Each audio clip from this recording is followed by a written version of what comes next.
It really is a great pleasure to be here. And it's a great pleasure, too, to have a little bit of involvement in this splendid project, ELTDP.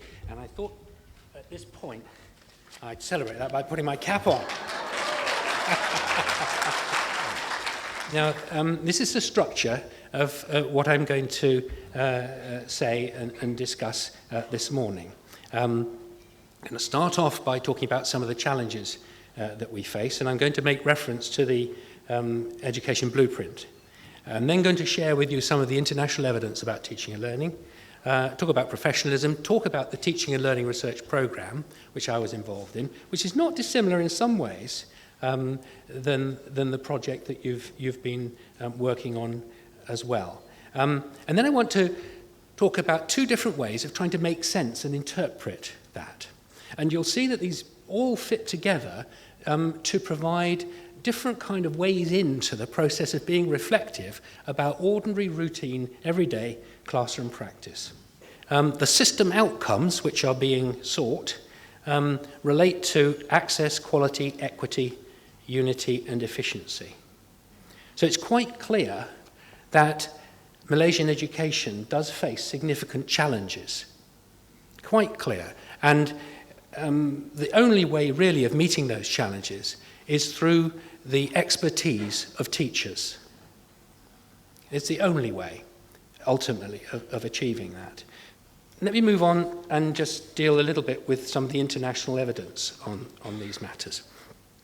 The first one to say, and this is a bit of very good news, I think, governments nowadays around the world really have hoisted in that they can't do anything without teachers. And the start of this was an OECD report in 2005 called Teachers Matter, which really did assemble a lot of hard evidence to show that really you're not going to get improvements in standards unless you have high quality teachers. And the focus of that was on recruiting more able teachers who were likely to be able to teach in more effective ways, and then hanging on to them and keeping them in the system and supporting them in their continuing development. So that message has gone across very strongly.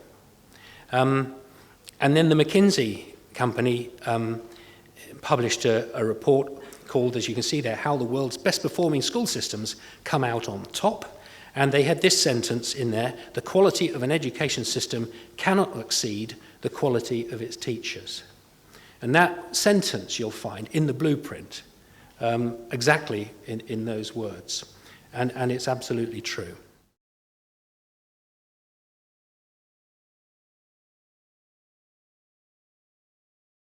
It's much better at teaching basic skills and core knowledge, if you like, than it is at going in for higher order thinking skills, at getting innovation and creativity.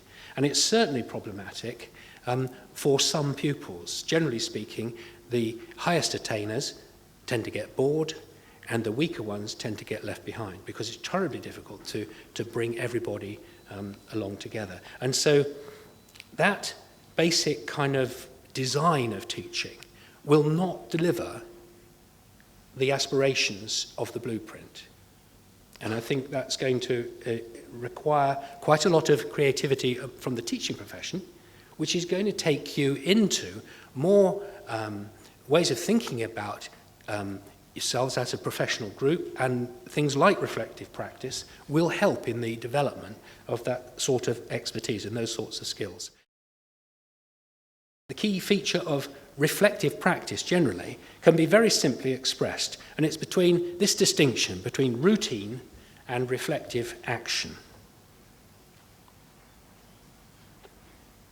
Now, that distinction was first made by an American educationalist and philosopher, John Dewey, and he basically said, well, you can do things in a routine way, the way you've always done them, the way you take things for granted. You assume it's done this way because it's always been done this way. Or you can look more systematically at what you do, and you can question yourself. You can be open-minded to the possibility it could be improved. You can invite people to discuss it with you. And you can kind of mull things over and gradually move things forward. And that's essentially what reflective practice is all about.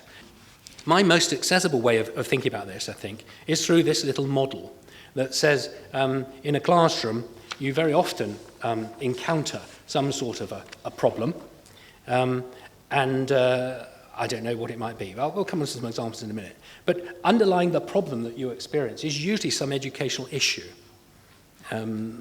which you have to kind of take seriously. One doesn't just respond to the problem. You're trying to think it through. What exactly is going on here? Why is it the children don't understand? Why is it they're noisy?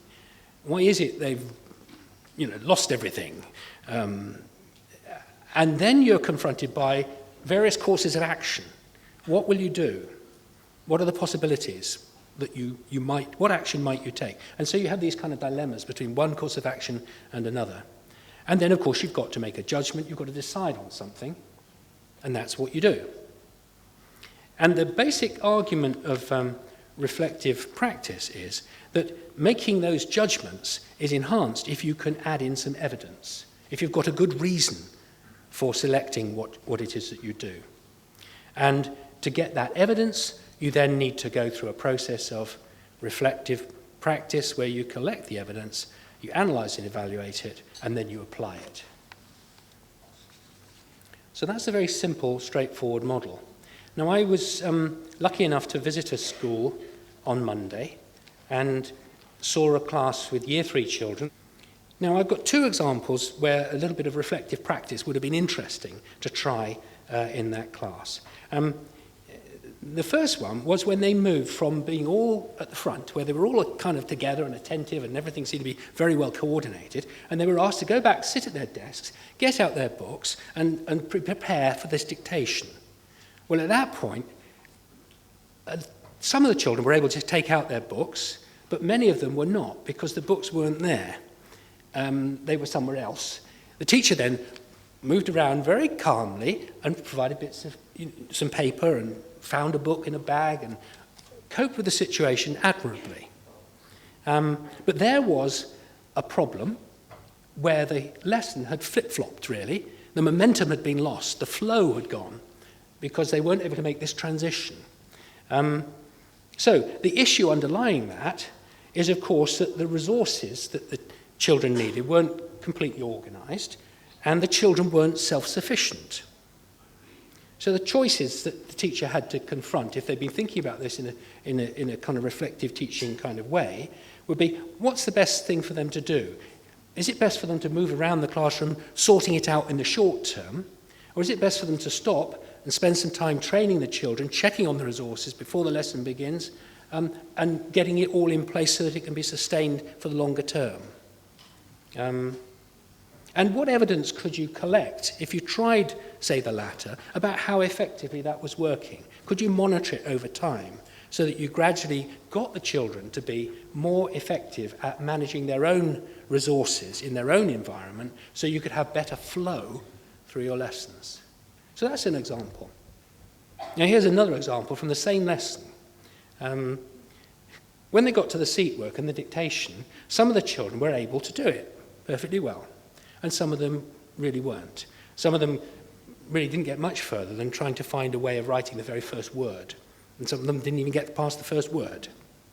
And that's because the task was quite difficult of dictation. But it's also because a whole class lesson of that type is jolly hard to pitch it so that it's suitable for the highest attaining children as well as the weakest ones. So the issue that underlies that question is, what exactly was it that the weaker children learnt from the lesson? It's a tough question, but they were in the classroom to learn in the lesson, and you have to ask that question. Now, it would be very interesting to find a way of getting some information from them about what they learnt. What in fact happened was, at the end of the lesson, the children who'd been able to complete the task shared their books with the children who hadn't completed the task. And the children who'd not been able to do it wrote out the correct answers. It was a very collaborative, supportive thing to do. But it's still not quite clear whether the weaker children actually learnt anything from it. Their books certainly had the task completed, but what had actually entered their minds? What had they learnt from it? That strategy worked perfectly well. In one way, the children were content. They had a book with it all completed. The teacher was content. The task had been completed. The books were it's all done. So it worked for the pupils. It worked for the teacher. But did the children learn anything? Now, the other strategy, of course, is to try to differentiate the task, to try to construct a number of tasks which are suitable for children at different stages of their understanding. That's a more difficult thing to do, but it's a sort of development that's going to be necessary if this blueprint is to move very far. So that's an example, I think, of this little model in use, if you like, in the sort of way I think it could be explored. Anyway, let's move on with the idea about reflective practice. You've always got to think about what you're going to investigate. And I just sort of picked out a few things in that example. What evidence would you collect? And then, a big question, how should findings be analysed, interpreted and applied? And I think we've seen lots of examples of this going on in the workshops and in the posters. You've clearly been doing it, which is wonderful to see. And I'm looking forward to coming to some of those sessions and finding out more about what you've been doing. I think finally, I'd just like to say again how wonderful it is to be here and how wonderful it is to have this event. It's tremendously impressive. I do think the kind of work that you've been doing is going to be so important in the future for the fulfillment of the aspirations of the blueprint. And I wish you all the best in that endeavour. I do hope it goes well. There's a long way to go. But of course, as was said this morning, you have to make the first step. And you've done that in this programme. There we are. There's a little summary. Thank you very much indeed.